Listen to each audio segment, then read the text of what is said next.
Welcome to ILTV's Israel Daily. I'm Tracy Alexander. And coming up in today's newscast, an exclusive security cabinet is established ahead of Israel's plans to expand sovereignty over parts of Judea and Samaria, with a divided public ahead of the move. The numbers of COVID-19 infections and fatalities are climbing, now extending beyond schools.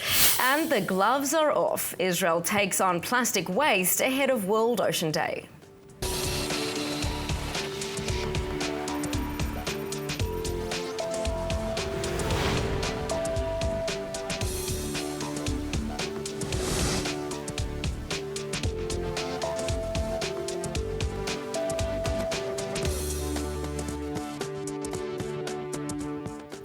Well, time is ticking and the cries are only growing louder as Israelis on all sides of the aisle take issue with the Israeli government's upcoming plans to extend its sovereignty across parts of Judea and Samaria. Aaron Porras has more. Security is set to see a boost as Israel gets set to meet a number of defense challenges. One of those, Israel's plans to extend its sovereignty over parts of Judea and Samaria.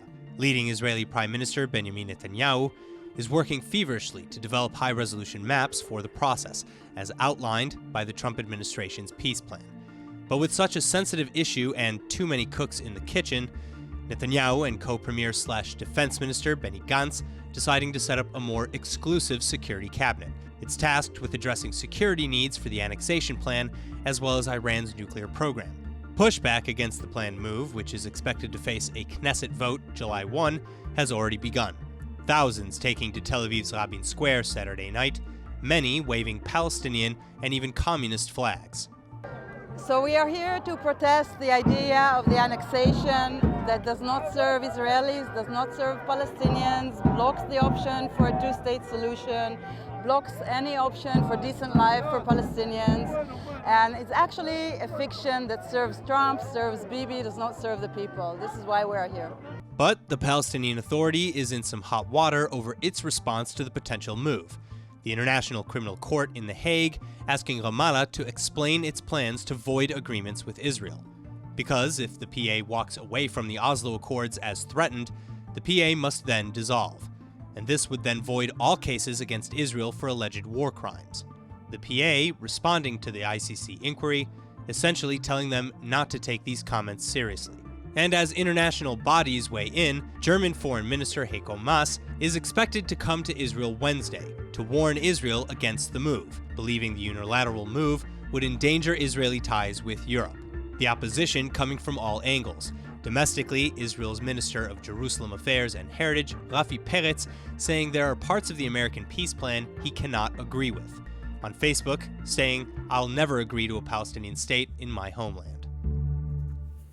For more, I'm joined now by former Israeli ambassador to the United States, Dr Michael Oren. Dr Oren, great to have you with us. Now, there are so many different sides to be placated here, but ahead of each controversial move, we see protests and pushback. And just like, for example, with the US Embassy move or even the effective annexation of East Jerusalem, we hear warnings that the move will be dangerous. And each time, well, not much happens that significantly changes the game. Could it be different this time? The only reason it's different is because the opposition is coming from a different place. The majority of the bulk of the opposition to annexation is not coming from the left this time, it's coming from the right. And with the claim that President Trump's peace plan will actually create a Palestinian state, it will divide the Israeli settlements, it will make it impossible to travel, for example, from Shiloh to Jerusalem without going through Beersheba. There are lots of arguments that are being advanced, but that is the major threat to Prime Minister Netanyahu, because he has to convince the right wing in his own party in the Likud to go along with this plan. So, Dr Oren, we might see, of course, the right-wing factions that are trying to put a stoke in the wheels practically, but we did see some 6,000 people protesting in Tel Aviv overnight. And I suppose the question then is, when it comes to issues around security and how dangerous it could be, what really are the concerns here? Could this be dangerous, or can the government move forward with this despite perhaps opposition? Well, first of all, 6,000 people is a negligible number. There are 400,000 people have gathered in Rabin Square. And look at the pictures. They're flying communist flags. They're flying Palestinian flags. This is not, I would say, a strong statement of the Israeli left. On the contrary, it's rather pathetic. But there is a very strong opposition from the Israeli right wing, and some settler leaders have gone as far as to characterize President Trump as anti-Israel, as a danger to Israel. His peace plan is a trap, a Trojan horse. That is very serious for the prime minister. Right. Would you say, Dr. Oren, that these security concerns are founded? Security concerns always have to be founded. They have to proceed on the assumption that that annexation could lead to widespread unrest on the West Bank, or perhaps a sort of an undermining of Jordanian stability. They have to prepare always for the worst case scenario. If it doesn't happen, good. If it does, the IDF and other security forces want to be ready. And looking at these protests overnight in Tel Aviv's Kikar Rabin, people were flying more Palestinian and communist flags than Israeli ones, and the Palestinian anthem was sung, but not Hatikva, Israel's national anthem. What's your take on that? As I said before, it's pathetic, and if it's designed to influence Israeli public opinion in some way, it'll influence it. It'll rally, I think, the majority of Israelis, certainly center and even moderate right, around the government and away from these protesters. No one wants to be identified with that. And the United States peace plan, though, would see the creation of a Palestinian state. And now, as we've talked about, right-leaning politicians and settler leaders, they're saying they can't support that. And then the left-wing demonstrators, of course, you're calling 6,000, say, a pathetic turnout, but they say it will create an apartheid state. So neither side seems to be open to any sort of compromise when it comes to Judea and Samaria. What kind of a position does this leave Netanyahu in ahead of July 1? I think that if I understand the prime minister's position correctly, is that without annexation, then the Trump peace plan meets the same fate as any other peace plan, and there have been dozens over the years. Nothing happens, and eventually the Palestinians basically have a veto over the peace plan. Since the Palestinians actually don't have a yes in their vocabulary going back to the 1930s, that means that the peace plan is stillborn. There's also the Trumpian diplomacy, whose first doctrine is anybody who leaves the table pays a price. So the Palestinians have left the table, they have to pay a price this time. And so in the Trump-Netanyahu world, the annexation, rather setting back the peace process, actually animates it and saves it. I know that's difficult to wrap your head around, but that is precisely the way they're thinking. This is the only way to get the peace process moving. Now, it is actually a heavy lift for the prime minister, because the Israeli right knows full well that in that peace plan is a Palestinian state. Yes, it's not a Palestinian state on the 67 borders, but it is a Palestinian state, and a Palestinian state that will divide Israeli communities in Judea and Samaria. And the Israeli right is profoundly opposed to that. So there's your battle line. There are no surprises there. You could have seen this coming really since even before the Trump peace plan was announced. And these are the battle lines. Well, certainly, and let's hope that maybe there is a new chapter to this story. But as you say, it's not looking like it is making any new waves. Dr. Michael Oren, thank you for that insight. Pleasure to be with you. Well, temperatures are rising across Israel as the region moves closer towards the peak of summer. That upward trend, though, doing nothing to slow the spread of coronavirus. Here's more. An alarming spike in coronavirus cases across Israel, prompting the country to ramp up testing, with more than 16,000 conducted on Friday, an all-time high for the country, more than double the amount of tests done Saturday. Overnight, 3 more fatalities, bringing the death toll to 295. The number of infections rising by 46 from the morning. The education system still at the centre of the outbreak. The Health Ministry saying Saturday more than 100 schools and daycare centres have been shuttered, up from 92 the day before. With thousands of teachers and students back in quarantine, some 330 teachers have tested positive for the virus. A random testing scheme finding some 9 cases among residents and staff at an assisted living facility in central Israel. One employee testing positive only after being tested twice. This as some 70,000 serological blood tests begin this week that detect antibodies to the virus. It's in a bid to give decision makers a better picture of the infection rate and identify outbreaks. Swimming pools and beaches remain open, but the Israeli Knesset meetings will operate in a restricted format after Arab Joint List MK Sami Abu Shahadeh contracted the virus. On Saturday, another 4 lawmakers, mostly from Shahadeh's party, told to enter self-quarantine. Now that bars and restaurants are back open, close to 650 fines have been slapped on Tel Aviv businesses for violating regulations. Business owners are complaining that the coronavirus guidelines are unclear. Now, the ongoing economic toll from the coronavirus could reveal itself in the country's next state budget, which is expected to pass August 25. And joining me now to break that all down is senior financial analyst Alex Coleman. Alex, a pleasure to have you with us. Now, the Finance Ministry has told the Knesset last week that the government is expected to lose some 60 billion shekels, that's about $17 billion, in tax income for 2020. Now, that is a loss in revenue larger than the entire cost of the military for the year. So what will this mean? So there will be, first of all, we expect a lot of uncertainty regarding income from taxes because it's so dependent on the pace of recovery. And the pace of recovery is very difficult to predict. In the US, recovery was significantly faster than was anticipated. In Israel, it could be the same or the other way around, so it would be very difficult to estimate. But I think in a situation of crisis, it's quite okay for the government to have a deficit. And yes, the deficit is big, but what we expect is that when the private sector is in difficulty, you expect the government to go into deficit, help the private sector, give the private sector room to breathe, and within 2 or 3 years recover its balance and return this debt.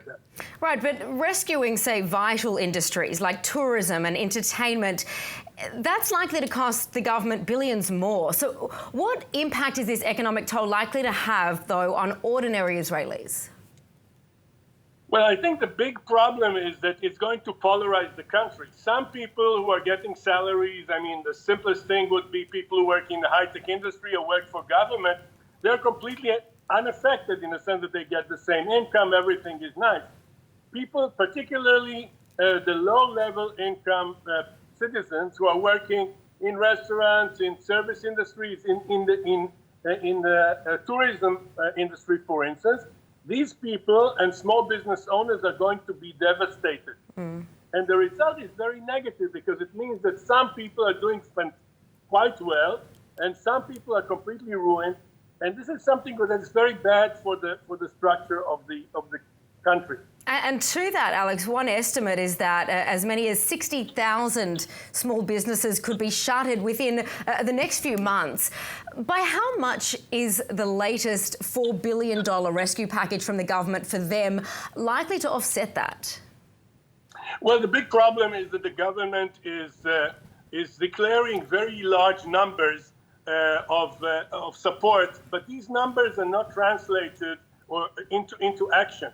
So you see the government declaring $20 billion shekel support, but the money does not filter down to the population because much of the money goes through the banks, and the banks are reluctant to give loans, for instance, to restaurants or other risky businesses. And also because the government is very slow at helping individuals, and it requires people to come up with very intricate calculations to justify support. So very many small businesses are not eligible or not receiving government support. It's about 50-50. 50 are getting some and 50 are getting nothing. Right, well, it's a delicate balance then of course, injecting our own money into the economy, going out of spending, then, of course, tightening our belts. Alex Coleman, thank you for that insight. Thank you very much. Moving on now, 12 people have been killed in eastern Syria overnight in a series of alleged Israeli drone strikes targeting pro-Iranian militia groups. The dozen victims all said to be Afghani or Iraqi members of the militia. The 8 airstrikes hitting just before midnight Saturday were aimed at munitions and military vehicles just days after they'd been restocked. This just 48 hours after another set of alleged Israeli airstrikes in the region. Syrian media reporting 9 deaths and massive damages to a weapons storage facility. Now, we've seen these images everywhere, wild protests in the United States that have now extended into a worldwide reaction about racial inequality, and Israel is no different. Today, a second demonstration in the Holy Land, this time in Jerusalem, days after hundreds gathered on the beachfront in Tel Aviv. The now global demonstration triggered by the killing of George Floyd by police in Minneapolis on May 25th. Now, all 4 police involved in the crime have now been charged.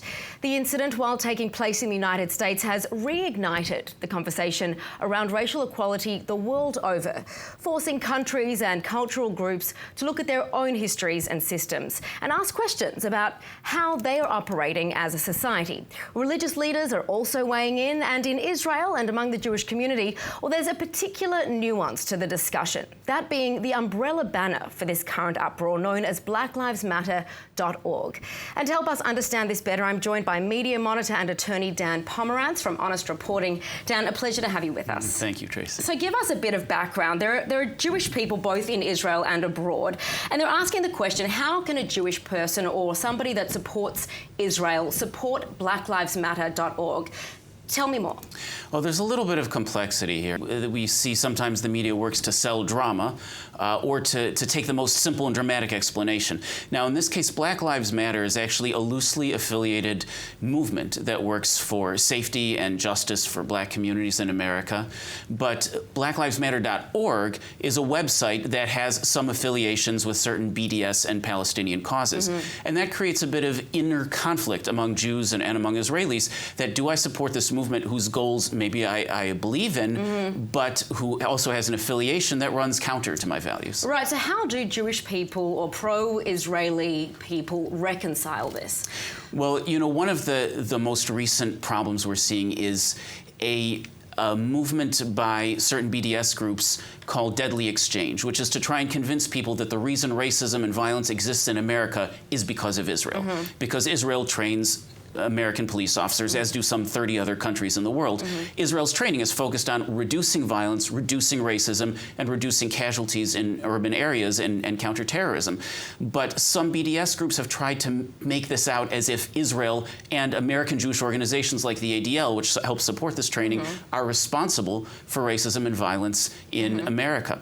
So as a Jew in America or as an Israeli, you want to realize that this is the result of specific anti-Israel groups trying to hijack an important American cause.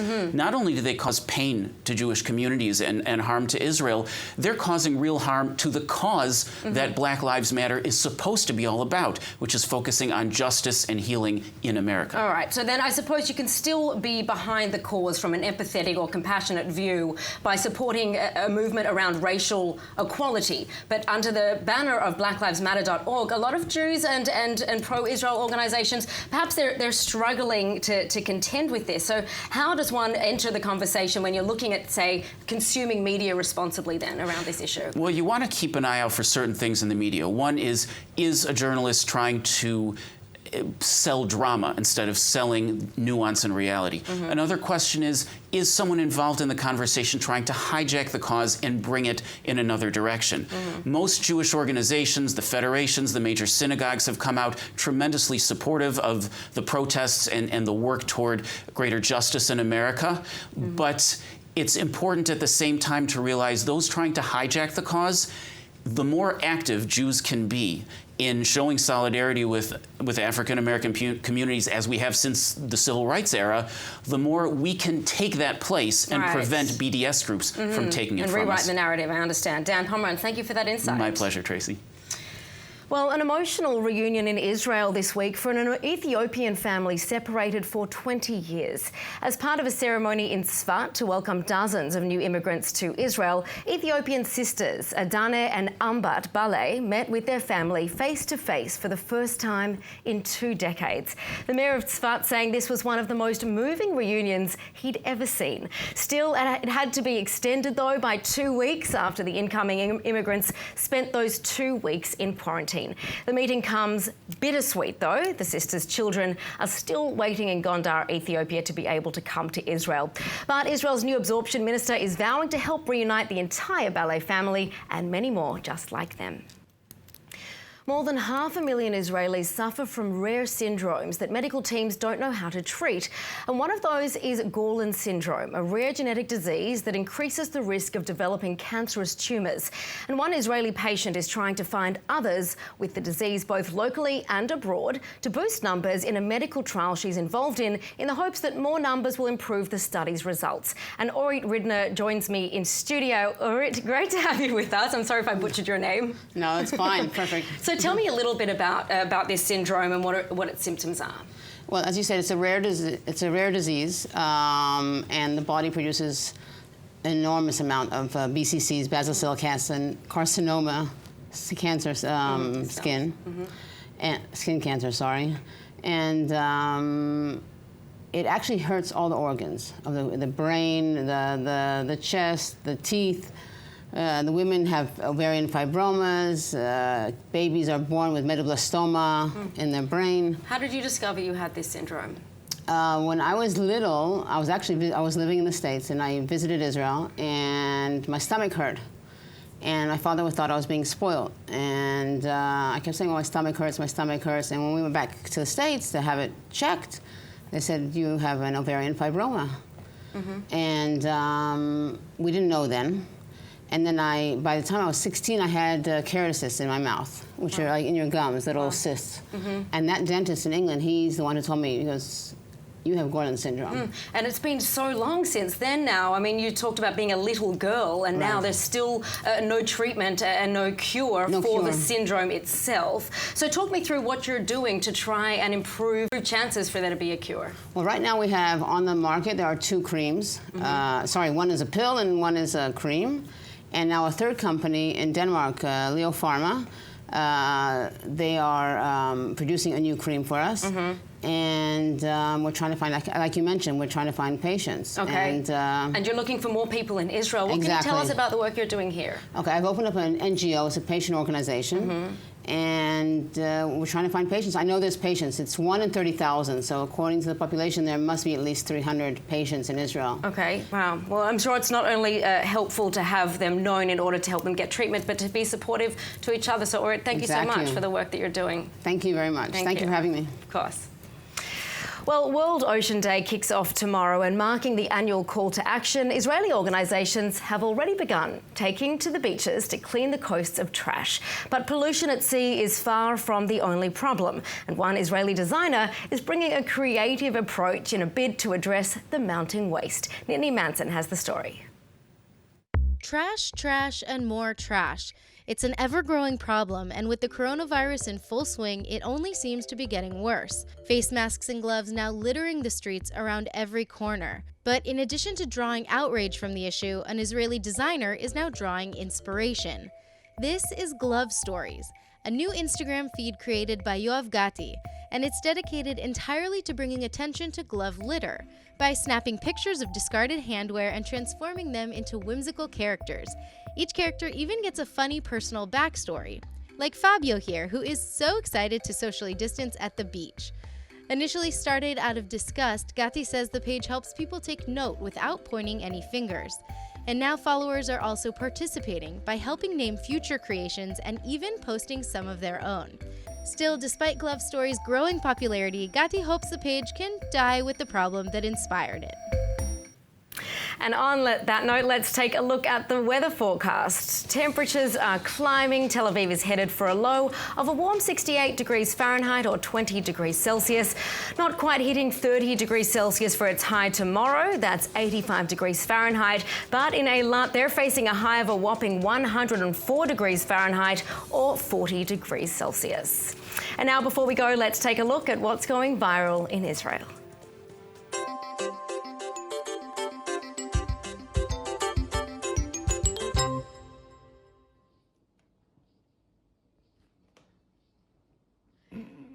Well, that's one way of trying to do it. I suppose we can all have a go and try and be like this cat and eat our cherries that way, now that they are in season here in Israel.